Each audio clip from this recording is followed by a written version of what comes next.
అందరూ ఓంకారం చెప్తాము, నాతో పాటుగా మీరు కూడా ఓంకారం చెప్పండి. నమస్కారం చేస్తూ 3 సార్లు చెప్తాము, 3 సార్లు చెప్పండి.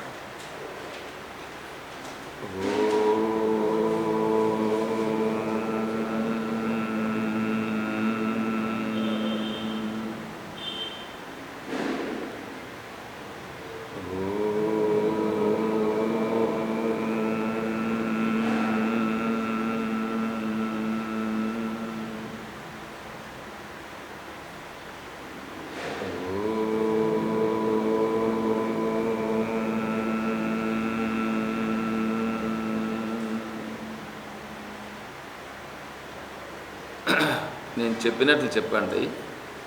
ఓం శ్రీ గురుభ్యో నమః.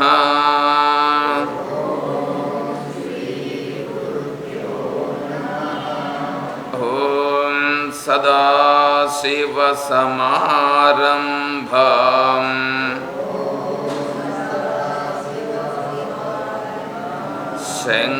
శంకరాచార్య మధ్యమాం తత్వవిదానంద పర్యంతాం వందే గురుపరంపరాం. ఓం శ్రీ గురుభ్యో నమః.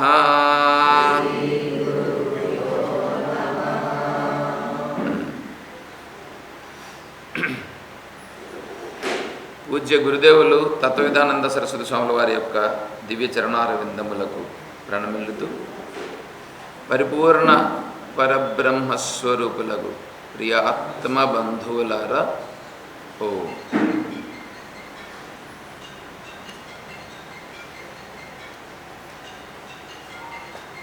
మీ అందరికీ శ్రీ శివానందాశ్రమ సార్వజనిక ప్రార్థన అనే పేపర్ అందిందా? ఎవరికైనా అందుకన్నా ఉంటే చెప్పండి.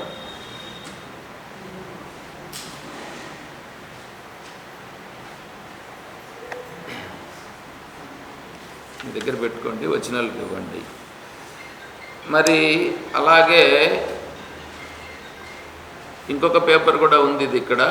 ఇది నేను చదువుతాను, మీకు అవసరమైన వాళ్ళకు తీసుకోవచ్చు. ఇది దీన్ని చెప్పేదానికి ముందు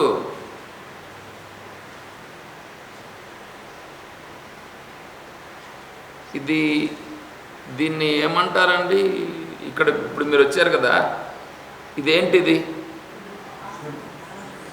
ఆశ్రమమా? ఆశ్రమం అంటారా? ఇంకేమంటారు దీన్ని?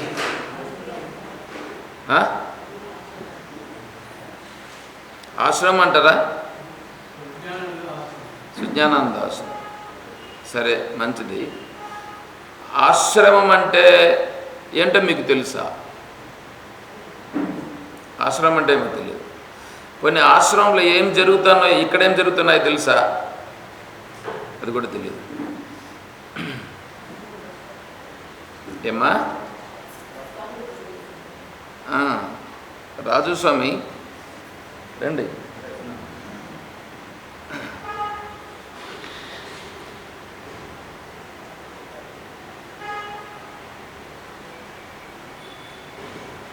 రండి, ఇక్కడ రండి. ఇప్పుడు మీరేం చేస్తారంటే, ఆశ్రమం అంటే ఏమని అడిగాను నేను. ఇప్పుడు వాళ్ళని ప్రశ్న ఒకటి, ఇక్కడ ఏమి జరుగుతుందో తెలుసా అని అడిగాను. వాళ్ళకి తెలియదని అంటున్నారు. సో మీరు చంద్రశేఖర్ స్వామి మీరేం చేస్తారంటే, మీరు ఒక 5 నిమిషాల్లో మీరు చెప్పండి.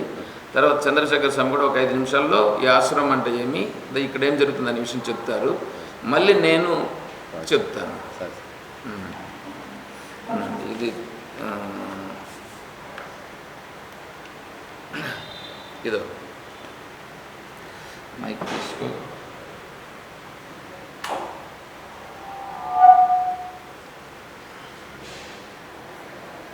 శ్రీ ప్రజ్ఞానంద పాల్గొన్నందుకు వచ్చారు పెద్దలందరికీ వాళ్ళని కుర్చీ వస్తాం. కుర్చీలో వేసుకొని కూర్చొని నిదానంగా చెప్పు. కుర్చీలు వేసుకోకపోతే ఏమవుతుందంటే అర్జెంట్ అనమాట. అందరూ నిలబడుకొని మాట్లాడితే ఎప్పుడు కూడా అర్జెంటుగా ఉంటుంది. అందరికీ నమస్కారం. గట్టిగా చెప్పాలి, వాళ్ళకి వినిపించాలి. అందరికీ నమస్కారము. ఇప్పుడు ప్రశ్న, ఆసనం ఇక్కడ ఆసనం ఉంది, ఆసనం అంటే ఏమి అని అడిగినారు. అది కొద్దిగా లేట్గా అయినా చెప్పినారు మీరు ఏం ఆసనం అని. ఇప్పుడు ఇక్కడ ఏం జరుగుతూ ఉంది అనే విషయము అంటే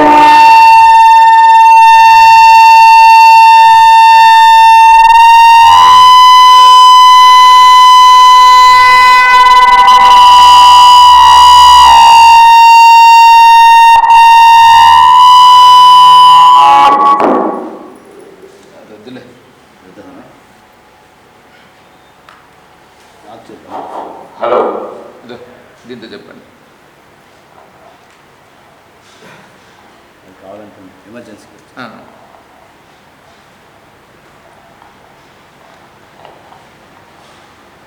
పూర్వము సుజ్ఞానంద అనే ఒక వేదాంతి మన ఊరిలో ఇక్కడ ఈ ఆశ్రమం స్థాపించినట్టు మన పూర్వీకుల నుంచి మనకు తెలుస్తూ ఉంది. తర్వాత కాలక్రమంలో ఇది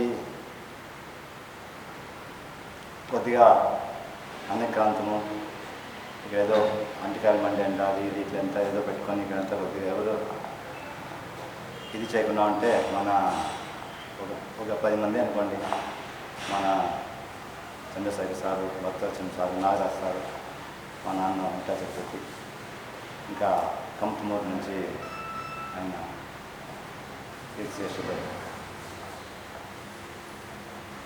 అంటే వీరంతా కలిసి ముందుకు తీసుకెళ్తూ రామకోటి బ్రహ్మాండంగా జరుగుతుంది. తర్వాత కృష్ణాష్టమికి చెన్నై నుంచి బృందం వచ్చి భజనతో కళ్యాణోత్సవం జరిపించి ఆ రోజు బ్రహ్మాండంగా జరుగుతుంది. ఇప్పుడు మనము 15 ఏళ్ళుగా స్వామిని పెట్టుకున్నాము, కృష్ణస్వామిని. అది మనం బాబురాత్రి విగ్రహం పెట్టుకొని అది రాజస్థాన్ స్వామి నుంచి కూడా మా తమ్ముడు వెళ్ళి అక్కడి నుంచి సెలెక్ట్ చేసి తీసుకొచ్చి పెట్టుకున్నాం. 15 ఏళ్ళుగా పూజా కార్యక్రమాలు అన్నీ జరుగుతూ ఉంది సవ్యంగా. ఇప్పుడు సార్ ఇక్కడ ఉన్నారు, భగవద్గీత విచారణ చేస్తూ ఉన్నారు ఇక్కడ మెడికల్ సెక్షన్లో ఉన్నప్పుడు. తర్వాత వాళ్ళు ట్రాన్స్ఫర్ అయ్యి అనంతపూర్ దగ్గర వెళ్ళిపోయిన తర్వాత మళ్ళీ వాళ్ళు సన్యాసం తీసుకోవాలని వాళ్ళు మనసుకు ఏదో భగవద్ ఇచ్చితో వాళ్ళు అనుకున్నప్పుడు 2-3 చోట్లకు వెళ్ళాలి అని సెలెక్ట్ ఉన్నప్పుడు మన ఊర్లో ఇక్కడ ఉండే పెద్దలు చంద్రశేఖర్ గారు అయితేమి, భక్తవచనం అయితేమి, మురుగేశన్ అయితేమి, నారాజన, వీళ్ళంతా పట్టుబట్టి వదలకుండా స్వామిని తీసుకొచ్చినారు. స్వామి వచ్చి దరిదాపుగా 6 నెలలు అవుతా ఉంది. ప్రతిరోజు ఉదయం కరెక్ట్గా 6:30 అంటే 6:30కు ఇక్కడ ప్రవచనం, ఫస్ట్ పారాయణము, తర్వాత ప్రవచనము జరుగుతూ ఉంది. ఏమాత్రం ఒక్క నిమిషం కూడా తేడా లేకుండా స్టార్ట్ అవుతూ ఉంది. మీరు కరెక్ట్గా అనుకొని 6:25 గంటల బయలుదేరితే 6:30 కరెక్ట్గా వచ్చి 1 అవర్ ముగించుకొని మీరు 5 నిమిషాల్లో ఇంటికి వెళ్ళిపోవచ్చు, దగ్గర ఉండే ఎవరు కావాలంటే. అంత కరెక్ట్గా జెన్యూన్గా టైం టు టైం జరుగుతూ ఉంది. ఈవినింగ్ మళ్ళీ 5:30 to 7:30 అప్పుడు కూడా పారాయణ, విచారణ, భగవద్గీత విచారణ జరుగుతూ ఉంది. స్వామి అన్ని విధాలుగా కరెక్ట్ టయానికి అన్నీ జరిపించాలని, ఆశ్రమ పద్ధతులు పాటించి మన ఆశ్రమాన్ని ముందుకు తీసుకెళ్లాలని సతదా ప్రయత్నిస్తూ ఉన్నారు. మేము కూడా వాళ్ళ అడుగుజాడల్లో నడుచుకుంటూ అంటే దాన్ని ముందుకు తీసుకెళ్ళడానికి ప్రయత్నం చేస్తూ ఉన్నాము. ఇప్పుడు చూడండి, అరటి మాన్లు కట్టాలా అని ప్రశ్న వచ్చింది. అరటి మాన్లు కడతారు. అరటి మాను గల వదిలిన తర్వాతే కట్టాలి. గెలవక ముందు దానికి ఇంకా జీవం ఉంటుంది అన్నారు. అందుకే ఈసారి అత్తిమాను కూడా కట్టకుండా మామిడాకులు మాత్రం కట్టినాను. మనము భోజనం విషయంలో కూడా ఆశ్రమ పద్ధతిలో అంటే సాత్విక ఆహారం అంటే ఈ నూనె వేసి బాగా దేవిండేది, చక్కెరలు పోసి ఉంటి చేసినది అవన్నీ లేకుండా సాత్విక ఆహారంగా మనం ముందుకు వెళ్ళాలి. బాగా ఆశ్రమం అంటే ఎలాంటి పద్ధతులు ఉంటాయో అంటే 100% ఈరోజే పూర్తిగా ఫాలో చేసేదానికి కూడా కష్టము, అయినంత ముందుకు అలా తీసుకెళ్ళాలని స్వామి వాచ మా ప్రయత్నం జరుగుతూ ఉంది. ఇప్పుడు రామకోటి కూడా చేస్తూ ఉంటే ఈసారి ఏమో కొద్దిగా లేట్ అయింది. ఈరోజు 3 గంటలకు కూర్చొని దాన్ని డిసైడ్ చేసి మీకు అందరికీ ఉంటుంది రామకోటి అంటే అది భజన కార్యక్రమం కొందరికి మంచిగా తోస్తుంది అనమాట. భజనలో పాల్గొనాలని అది 3 రోజుల కార్యక్రమం అని. ఇప్పుడు కలియుగంలో నామ సంకీర్తనే గొప్పగా ఉన్నట్టు చెప్పుకుంటారు కాబట్టి అది రామకోటి కూడా జరిపించాలని అనుకుంటా ఉన్నాము. ఈరోజు 3 గంటలకు దాన్ని డిసైడ్ చేస్తాము. తొందరగా అది కూడా నడుస్తుంది. ప్రతిరోజు కార్యక్రమం నడుస్తూ ఉంది. ఏ రోజు అంటే స్వామి ఏదైనా వాళ్ళు గురువులు వచ్చినప్పుడు మనం కూడా బెంగళూరు వచ్చినారని వారం లేదు, అది ముందుగా తెలుస్తుంది. మీరు దగ్గర ఉండేవాళ్ళు రావచ్చు. ఇప్పుడు ఇంకో విషయం ఏమంటే ఆదివారము ప్రశ్న వాళ్ళ అనుభవం గురించి చెప్పని చెప్తా ఉన్నారు స్వామి. అది కూడా యూజ్ చేసుకుంటా ఉన్నాము. అంటే మనము భగవద్గీతని మనం పట్టుకొని ఎట్లా ముందుకు పోతాము, దాని నుంచి మనకేం మంచిదైంది. ఒక ప్రవచనానికి వస్తేనో లేదా గుడికి పోతేనో మన ఇష్టం, మనకు మంచి జరిగింది ఏదైనా చెప్పచ్చు. నేను మా ఇంట్లో పెద్దవాళ్ళ దగ్గర మాట్లాడతాను, దాని నుంచి నాకు ఇట్లా మంచి జరిగింది అని కూడా మనం చెప్పచ్చు. మన ఇష్టం, మనకు మంచి ఏదైనా జరిగింది అది భగవద్గీత మనం దాన్ని కూడా చెప్పచ్చు. అలా సండే అలా స్వామి చెప్పుకుంటా ఉన్నారు అందరినీ, అది అలా కూడా జరుగుతుంది. మనం మీరు ఏదైనా అడగండి, నేను కూడా స్వామి చెప్తారు ప్రతిరోజు. అది మనం ఏమైనా ప్రశ్న వేయచ్చు, దానికి సందర్భోచితంగా అయినా వీలైనంత విపులంగా మన మనసు అందేటట్టు స్వామి చెప్తా ఉన్నారు. దీన్ని అందరూ సద్వినియోగం చేసుకోవాలని మరి కోరుతున్నాము. అలాగే ఇక్కడ మార్నింగ్ కరాటే నేర్పిస్తూ ఉన్నారు పిల్లలకు, నైట్ సంగీతం క్లాస్ ఉంది, తర్వాత కూచిపూడి డ్యాన్స్ ఉంది. అది మంచి కార్యక్రమాలు జరుగుతూ ఉంది ఈ ఆశ్రమ వాతావరణంలో. అది కూడా మనకు అనుకూలమైన విషయమే. ఎందుకంటే మనుషులు ఉన్నతంగా ఎదగాలంటే మంచి మార్గం వెళ్ళాలంటే ఇవన్నీ దోహదపడతాయి. ఒక సంగీతం కానీ, ఒక నాట్యం కానీ, ఇలా ప్రదర్శనలు కానీ అన్నీ మనకి మంచి నడవడిక, మంచి పద్ధతులు, నలుగురితో కలిసి మనం మంచి మూమెంట్ చేసేదానికి అన్నీ బాగుండే కార్యక్రమాలు జరుగుతూ ఉంది. మీరందరూ అయినంత మీరు సద్వినియోగం చేసుకోవచ్చు. ఎందుకంటే ఇప్పుడు బెంగళూరు అట్లా సిటీలో 1 అవర్ కార్లో పోయి మళ్ళీ వచ్చేదానికి 1 అవర్ పడుతుంది. అంతంత రిస్క్ ఉంటుంది. మనం అనుకుంటే మన ఊళ్ళో కుప్పంలో ఉండే వాళ్ళు ఎవరైనా 10 నిమిషాలు రావచ్చు, ఇంకా దగ్గరుండే వాళ్ళు 2 నిమిషాల్లో రావచ్చు. అది యూట్యూబ్లో కూడా పెడతా ఉన్నారు స్వామి. మీరు స్వామి దగ్గర లింక్ అడిగి తీసుకోవచ్చు. మీకు వచ్చే వీలు లేని వాళ్ళు మీరు యూట్యూబ్లో కూడా చూసి విని తరించవచ్చు. అది ఈ అవకాశం ఇచ్చేందుకు ధన్యవాదాలు.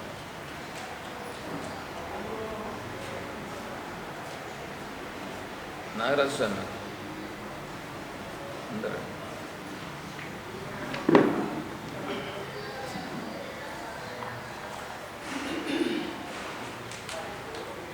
శుక్లాంబరధరం విష్ణుం శశివర్ణం చతుర్భుజం ప్రసన్నవదనం ధ్యాయేత్ సర్వవిఘ్నోపశాంతయే. ఓం గురుర్బ్రహ్మా గురుర్విష్ణుః గురుదేవో మహేశ్వరః గురు సాక్షాత్ పరబ్రహ్మ తస్మై శ్రీ గురవే నమః. గౌరవులు శ్రీ గురుదేవులు శ్రీ దత్తానంద స్వామీజీ, సరస్వతి స్వామీజీ వారి కృప ద్వారా ఇక్కడ మన పూర్ణానంద స్వామి సరస్వతి స్వామీజీ వారు వేయం చేసినారు మన కుప్పానికి. ఇది మన యొక్క అదృష్టం, మన అదృష్టంగా భావించాలి. మనకు ఎన్నో విషయాలు ఆయన ప్రతిరోజు బోధిస్తూ ఉంటారు. అన్ని విషయాలు మన జీవితానికి సంబంధించినవి. ఇప్పుడు ఆశ్రమం అంటే ఏమీ చెప్పమన్నారు. ఆశ్రమం అంటే నిజంగా చెప్పాలంటే శ్రమ లేనిది ఆశ్రమం. ఆశ్రమం శ్రమ లేకుండా ఎట్లా పోతుంది అని అంటే, ముందు కాలంలో అక్కడక్కడ ఆశ్రమాలు ఉండేవి. దూర దూర ప్రదేశాల్లోనూ 4-5 ఊర్లకు అవతలలో ఎక్కడో ఆశ్రమాలు ఉండేటివి. ఈ బాటసారులంతా నడిచిపోయి అలసిపోయి ఆశ్రమానికి పోయేవారు. వాళ్ళు ఎత్తుక్కొని పోయేది ఆశ్రమం ఎంత దూరంలో ఉంది, ఎట్లా పోవాలో ఏమైనా ఎత్తుక్కొని పోయి వాళ్ళ శ్రమ పోగొట్టుకునే దానికి ఆశ్రమానికి పోయేవాళ్ళు. ఆశ్రమానికి పోతే ఆడవాళ్ళు ఉండేవాళ్ళు వీళ్ళనంతా గమనించారు. రెండోది, ఆశ్రమంలో జ్ఞానోదయం అవుతుంది. ఎట్లా అంటే ఆడ గురువులు ఉంటారు. ప్రతి ఆశ్రమంలోనూ గురువులు ఉంటారు, ఉపన్యాసాలు ఉంటాయి. పోయిన వాళ్ళంతా కూడా సుమారు 2-3 రోజులు ఆశ్రమంలోనే ఉండి స్వేద తీర్చుకోవచ్చు. ఆ 2-3 రోజుల్లో గురువులు జ్ఞానబోధ చేస్తారు వాళ్ళకి. జ్ఞానబోధ నుంచి మళ్ళా ఎట్లా నడుచుకోవాలా, ఏమి మళ్ళా ఎట్లా పోవాలా అనేది వాళ్ళని ఒక నిర్ణయానికి వస్తారు. ఈ 3 రోజులు కూడా వాళ్ళకి ప్రసాదాలు ఇస్తారు. ఆశ్రమంలో ఉండేదానికి ప్లేస్ ఇస్తారు, ప్రసాదం ఇస్తారు. వాళ్ళని బాగా మన సొంత చుట్టాల వారి కాపాడుతారు, అన్నీ చేస్తారన్నమాట ఆశ్రమంలో. అందువల్ల ప్రతి ఒక్కరు ఇట్లా బాటసారులు, ముందు బస్సులు లేవు, కార్లు లేవు, అవన్నీ వెళ్ళేవు అన్నమాట. నడిచిపోయేది ఎంతో అంతే. కాశీకి పోవాలంటే సుమారు 3 నెలలు 4 నెలలు నడిచిపోయేవాళ్ళు. ఆశ్రమాలను ఎత్తుక్కొని పోయేవాళ్ళు. ఎక్కడ పోతే ఆశ్రమం ఉంది, ఇంకెంత దూరం పోవాలని నేర్చుకొని పోయేవాళ్ళు. ముఖ్యంగా ఆశ్రమంలో జ్ఞానబోధ జరుగుతుంది. గురువులు ఉండి వచ్చిన వాళ్ళందరికీ జ్ఞానబోధ చేస్తారు. ఆ జ్ఞానబోధ వాళ్ళ జీవితానికే పనికొస్తుంది. జ్ఞానబోధ. కాబట్టి ఈ ఆశ్రమాన్ని పాఠశాలంతా కూడా ఆశ్రమాన్ని ఆశ్రయించుకొని పోతారు. ఎక్కడుంది తెలుసుకునేసి పోతారు. ఇది ఆశ్రమం వల్ల ఉపయోగం. రెండోది, ఉండేదానికి ప్లేసు, సాధనము, ప్రసాదము, ఇంకోటి ప్రసాదము, ఇంకోటి జ్ఞానబోధ. ఉండబ్బా, ఆశ్రమం అంటే బాటసారులకు ఉండేది కాదు, మీరు చెప్పింది తప్పు. ఆశ్రమాలంటే బాటసారుల కోసం వచ్చి విడిది గృహాలు అనేటివి పూర్వకాలంలో ఉండేటివి. అట్లా విడిది గృహాలు కాదు, తెలియకుండా చెప్పకండి. ఆశ్రమం అంటే శ్రమను తీర్చేటువంటివే కానీ శ్రమను పెట్టేటివి కాదు. వాళ్ళు వచ్చి ఇప్పుడు మనం ఏదో రోడ్డింటికి పోతా అంటే అటుకు వచ్చి మధ్యలో తలదార్చుకొని మళ్ళీ పోయేది అట్లాంటివి కాదు. కాబట్టి వీరు చెప్పింది తప్పు. క్షమించండి. ఏదో నాకు తోచింది నేను చెప్పిన. నెక్స్ట్ మళ్ళీ వేరే చెప్పండి. అదే ముఖ్యంగా ఆశ్రమాల్లో జ్ఞానబోధ జరుగుతుంది. ఆ జ్ఞానబోధ నుంచి వాళ్ళ జీవితం మారుతుంది ఆ రోజు నుంచి కూడా. అందువల్ల ఆశ్రమానికి కొంతమంది సాధువులుగా ఉండేవాళ్ళు ఆశ్రమాన్ని ఆశ్రయించుకొని పోతారు. అక్కడ అందరికీ నా నమస్కారం. మీరు చెప్పండి 2 నిమిషాలు.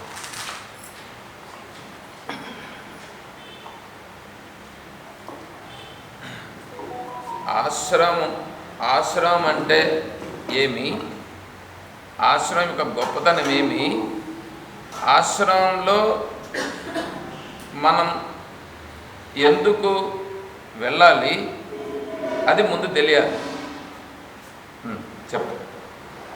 నమస్కారం. మా గురువు గారు ప్రజ్ఞానంద స్వాముల వారికి మైక్ దగ్గర పెట్టుకో దివ్య పాదార విధములకు నమస్కరిస్తూ నాకు తెలిసిన కొన్ని నిజాలు చెప్తా ఉన్నాను, సత్యాలు పలుకుతా ఉన్నాను. ఈ 85 సంవత్సరాలకు ముందు ఈ జాగాన్ని సుజ్ఞానంద స్వామి అనే స్వాముల వారి ద్వారా ఇక్కడ కట్టినది. అంతకుముందు అక్కడ శేషమ్మ ఇల్లుదే చెప్తా.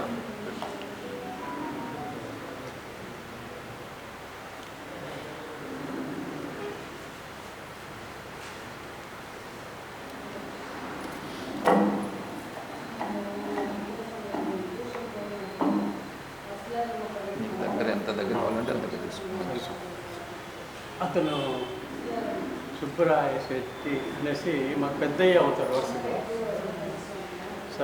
నేను చెప్పండి. అతని ద్వారా ఇక్కడ ఈ ఆశ్రమాన్ని నిర్మించేదానికి ఏర్పాటు జరిగింది.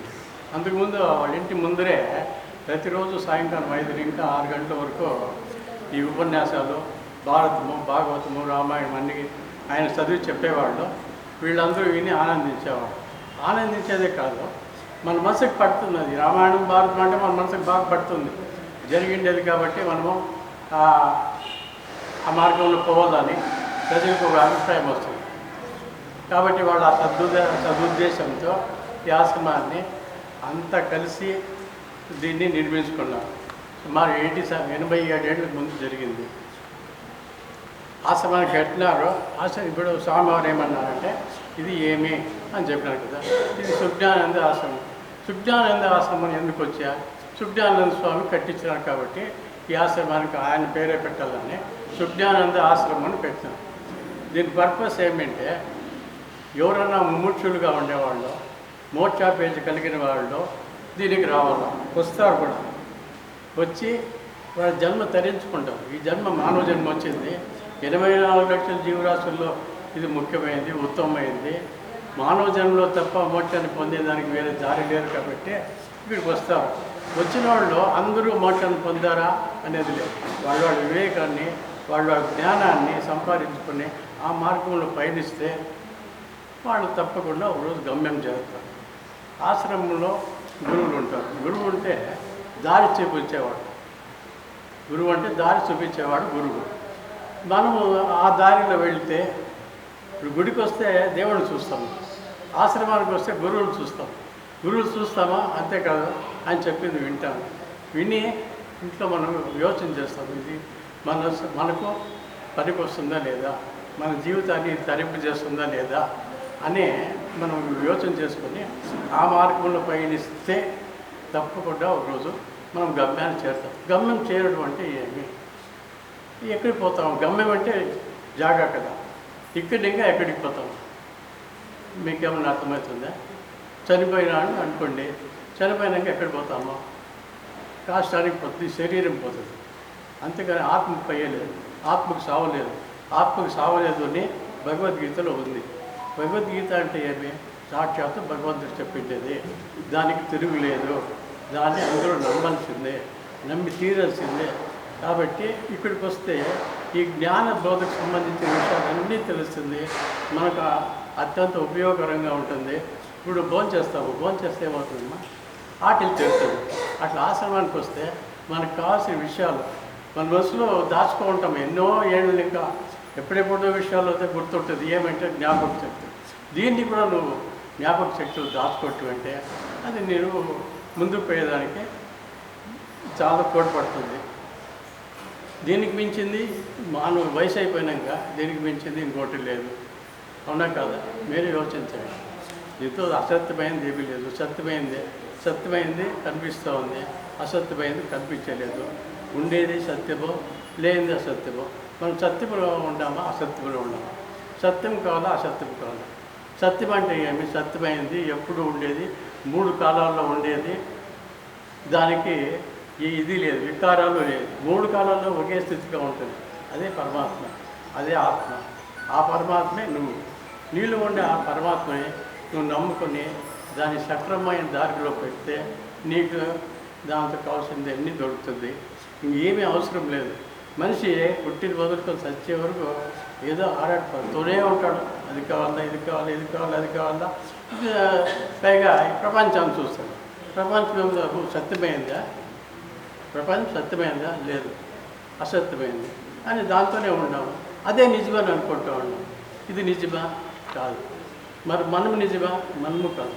నిజమైనది ఏదంటే ఎప్పుడూ ఉండేదే నిజమైంది, అదే ఆత్మ. మనము ఆత్మస్వరూపమే అని గురువులు చెప్పినారు.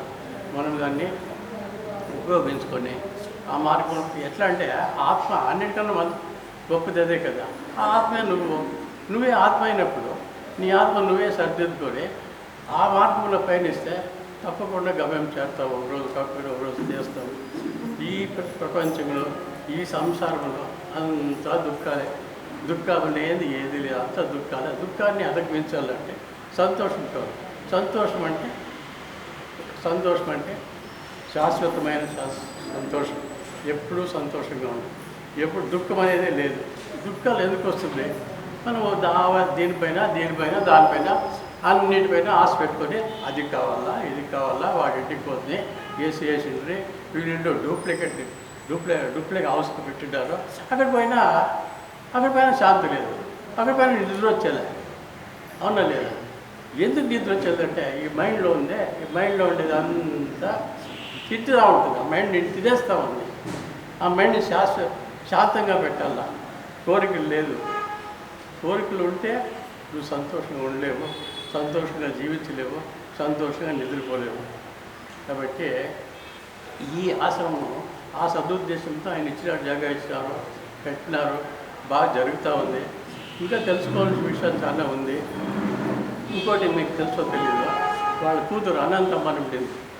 ఆయమ్మ కొడుకులు, ఆయమ్మ మనమురాలు అంతా వచ్చి అక్కడ రూమ్లో ప్రతిరోజు వచ్చి దీపం పెట్టి భగవద్గీత పారాయణం చేసేవాళ్ళు. ఆ పారాయణమే మేము ఇప్పటి వరకు అదే కంటిన్యూ చేస్తూ ఉన్నాం. అది కూడా గొప్ప ఇదే కదా. ఈ జాగా ఇచ్చి ఆశ్రమం కట్టిన దానికన్నా మాకు తెలిసి మానవులు తరించేదానికే ఆ మార్గాన్ని చూపించారు వాళ్ళు.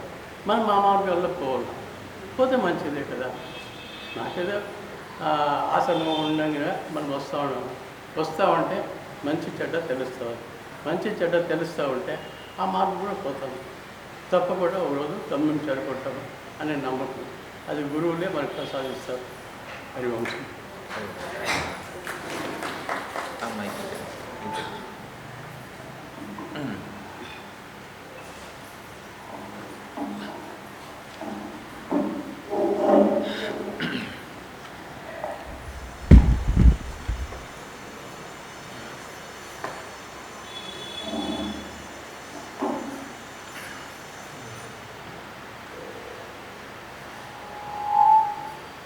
ఈ పేపర్లు రాని వాళ్ళు తీసుకోండి, మీరు తీసుకొని వాళ్ళకి ఇవ్వండి. ఇది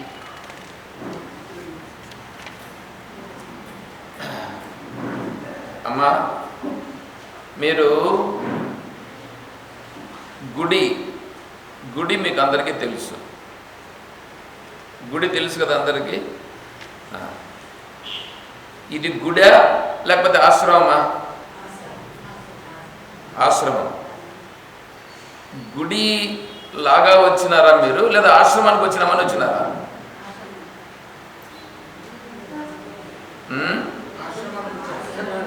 ఆశ్రమానికి వచ్చినారు. ఆశ్రమం అంటే ఏంటి అనే విషయం ముందు మనం తెలుసుకోవాలి. ఆశ్రమం అంటే ఏంటంటే మామూలుగా మీ పిల్లలు స్కూల్కి పంపిస్తారా? స్కూల్కి పంపిస్తారు. స్కూల్కి ఎందుకు పంపిస్తున్నారు మీ పిల్లల్ని? విద్య నేర్చుకోవడానికి పంపిస్తున్నారు. సరే, వంట కూడా మీరు ఇంట్లో నేర్పిస్తారుగా. వంట కూడా నేర్పిస్తారు, మీరు వంట చేస్తారు. నేను ఒక ప్రశ్న ఏమడుగుతున్నానంటే, వంట చేసే విధానము అని బుక్స్ ఉన్నాయా లేదా?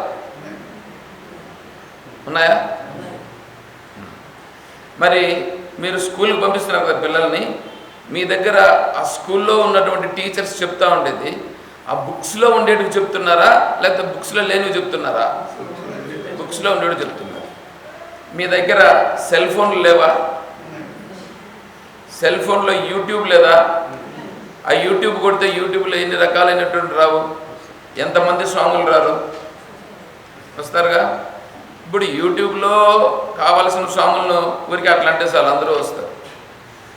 మీరు ఇంటిలో వంట చేసే బుక్కులు పిల్లలకి చేసి ఆ వంట చేసే విధానం చేసుకోండి అంటే వాళ్ళు చేసుకుంటారా?